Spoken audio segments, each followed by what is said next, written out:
faculty candidate, Ali Farsadi. Ali is a PhD student at the Computer Science Department at the University of Illinois Urbana-Champaign. And he works under the mentorship of Professor David Forsythe. Some of you may know his key person in computer vision. And his interest is in transfer learning and its applications to aspect issues in human activity and object recognition, scene understanding, and attribute-based representation of objects. So Ali actually has been awarded the inaugural Google Fellowship in Computer Vision and Image Interpretation. That's in 2009, if I remember correctly. And the University of Illinois Fellowship and the Beckman CSAI 2009. So without further ado, welcome to the university. Thanks a lot. Okay, better recognition with richer representation. So my research is mainly focused on representational approaches to recognition problems. First question, why computer recognition? It has, basically, I'm mainly focused on object recognition, and I believe it has tremendous applications. It's a deep, fundamental, core computer vision problem. Many people are actually focusing on object recognition or recognition in general inside computer vision. And if we solve that problem, actually, this provides great insight to other challenging problems as well. And I believe, for example, human vision, which is a one big unsolved challenge for us. And also, if you approach correctly, the object recognition can provide us great potentials for many, many, many applications, including robotics, including image search, including navigation systems, surveillance, military applications. So computer vision has many, many applications. But when we deal with this, we have to be careful about what we expect to do with our recognition systems. So the way that we typically do recognition inside computer vision community is we build category models for different categories. So we select some categories. Basically, we have benchmarks. They have, let's say, 20 categories, and then we select some of those categories: car, person, bicycle, motorcycle, and then we grab training examples for those categories. And once we have those training examples, what we do is we basically learn category models. There are many different ways of actually building those category models with different properties, with different criteria, different objectives. And then when we see an image like this, what we hope is that when we run all of our models on an image like this that comes in that we never observed before, one of those models get excited about this picture and says, okay, I'm very excited, I know what's going on, there's a car in this picture. So this is a standard definition of object recognition inside computer vision community. There has been tremendous progress over the last 10 years on this task. We're actually pushing the bars every year in terms of numbers. How accurate can I predict if there's a car in this picture or not? How accurate I am if I want to localize the car and say, okay, in this box over the image, there's a car. So we're very, very, very mainly focused inside the computer vision or object recognition community on this task. In fact, we're so focused that we actually forget about what I'm going to do with this. If I show you a picture, if I show a picture like this to our system, what do we expect to say about this? Can I even say anything out of these? It's not a car, it's not a bicycle. Can I say something more than I don't know what it is? On the human vision side, if I show you this picture and ask you what is this, you probably like me you haven't seen it before, so you can't name this. Despite that fact that you cannot name what this object is, you still can provide a lot of useful information about it. You can say I don't know what it is, but whatever it is, it's a vehicle. I know it's a vehicle. It has wheel. I can see the wheel right there. It's probably, if I have to guess, it moves on the road. It's something, it has a windshield. It's facing to the right. It doesn't fit 10 people. It's probably for not more than 2 people. If I have to guess, it's probably a pricey thing. It's not an expensive or typical car. So it's pricey if I have to guess again. It doesn't work with gas or any fuel. It's probably a luxury car or vehicle. So there are tons of useful information that people can provide for things that they never observed before. Another great example, actually, last night over the dinner, Jonas was talking about renting a car in Baltimore. And he's noticed a ice scraper inside the car. And he ended up taking a picture of that because his daughter never observed actually ice scraper growing up in Houston, so you don't see ice. He took a picture of that and showed it to her daughter. And I was actually curious to see what the result was. So his daughter, she couldn't name it because she's never observed ice scraper before. Despite that fact, she figured it's something for cleaning. So that's the capability that I want to provide to the recognition community. Being able to talk about things that we've never observed before. We can localize the stuff, we can describe the stuff. And so at almost half of my talk, I'm going to be talking about how to do this in computer vision. The other part of my talk is basically focused on what is it that I'm going to say at the end of the day about an image. So the way that we're approaching describing images is that we basically, given an image like this, I'm going to get a list of detectors, I'm going to write over the image, and each of them have some opinion about the picture. And typically what we hope for in recognition is this. We say person, bicycle, backpack, car, flower, and stuff like that. But again, going back to the human vision side of the story, people typically don't do this. If I ask you, tell me what's going on in this picture, describe this picture, you don't list things for me like this.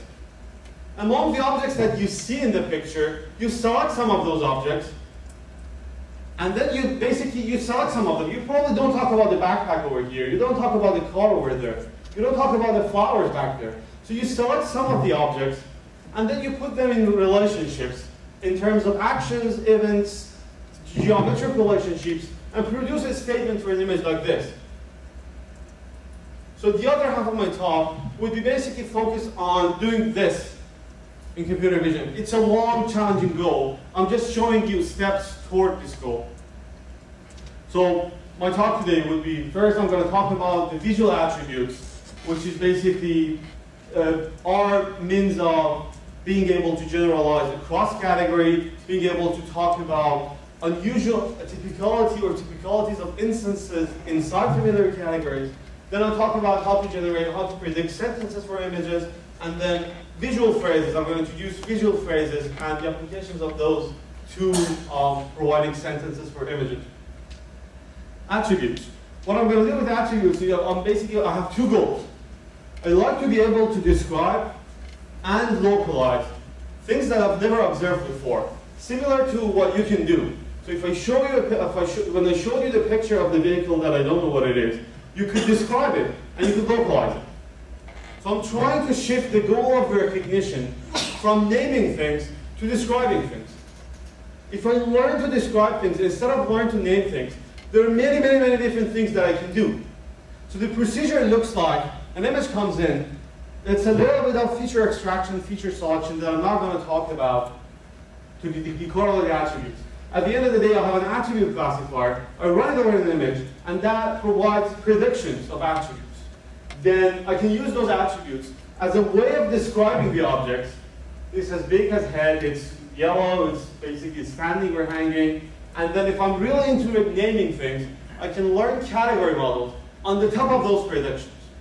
And if I do this, not only I can name things as before, this is an airplane, but also there are many, many new things that I can do. For example, I can describe unfamiliar things.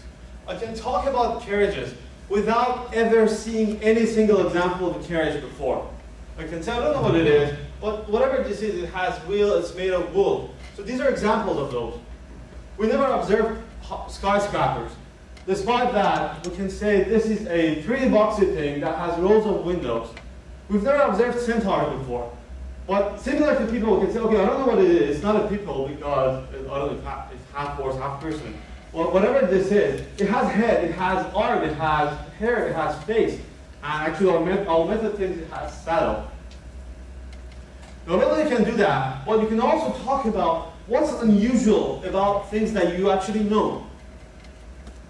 When I show you this picture of a bird, you've seen birds before, so you expect birds to have head, beak, and when you don't see that, you can report it actually as a typical attribute of this instance that belongs to a familiar category. You don't expect to see cloth on a motorbike. When you see it, you can report it. For example, I don't know, our method thinks all airplanes should have jet engine. When it sees an airplane without a jet engine, it's reported. It expects to see, I don't know, boats with sail. Whenever you see a boat without a sail, you can report it. It also works the other way around. You typically don't expect to see a face on a bus. When you see it, you can actually report it. There's even more. You can also learn new categories from way fewer training examples, or at the extreme case, by no visual example.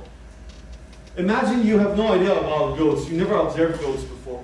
And if I tell you goats are something that are made of wool, or they have 4 legs, they are white, they have horn, so basically I describe the goat to you, you have a rough idea about what the goat is, without being, you're not the best goat expert in the world, of course, but you have some sort of idea about what the goat is. So the attribute-based representation actually provides you this capability to be able to talk, to learn new categories by just reading.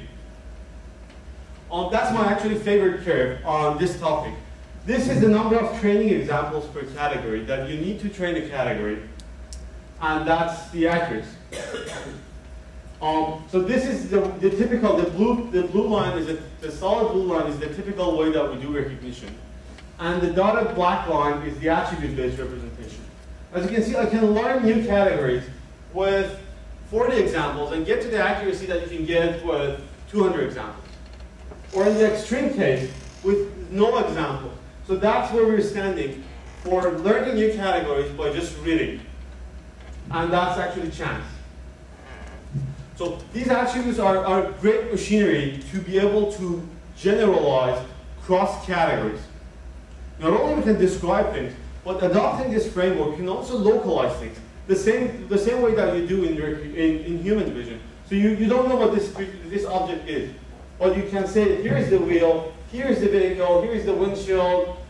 Being able to do the same thing would be another objective of this attribute-based representation. So the way that we do it is basically, we build category models, not only for basic level categories, but also for parts and superordinate categories. So recognition community is mainly focused on this part, and we're actually trying to introduce these things to the vocabulary of recognition. Why? Because when a new image like this comes in, I get all of my detectors that are running over an image. I have basic level categories, I have parts, I have super categories. And then the vehicle category fires over here, the windshield fires over here, and the wheels detector is excited for this region. So I can actually localize the object using this. So the big picture looks like an image comes in, I have a series of detectors that I train discriminatively. I run over the image. Each of those detectors has some opinion about the object. I get all of those opinions and ask their opinion about where the object is. This way I can localize the object. Once I localize the object, I can use the localized object with other predicted attributes to actually describe the object. So the localization looks like a voting system. Each of my detectors has some opinion. The head detector has some opinion about where the dog is. The ear detector has some opinion about where the dog is. The dog detector itself has some opinion about where the dog is. So I can get all of those votes, cluster those votes, and actually produce a final vote for where the dog is. And once I localize the dog, I can actually try to predict the attributes from this localized dog. And I have 2 sets of attributes. There are attributes for which I have straight, immediate visual evidence. Something has light, something has head, something is a cat, is a dog, something is an animal, is a mammal, is a vehicle. So for all of those things, I can actually have detectors. There's some other attributes for which I cannot directly build a detector.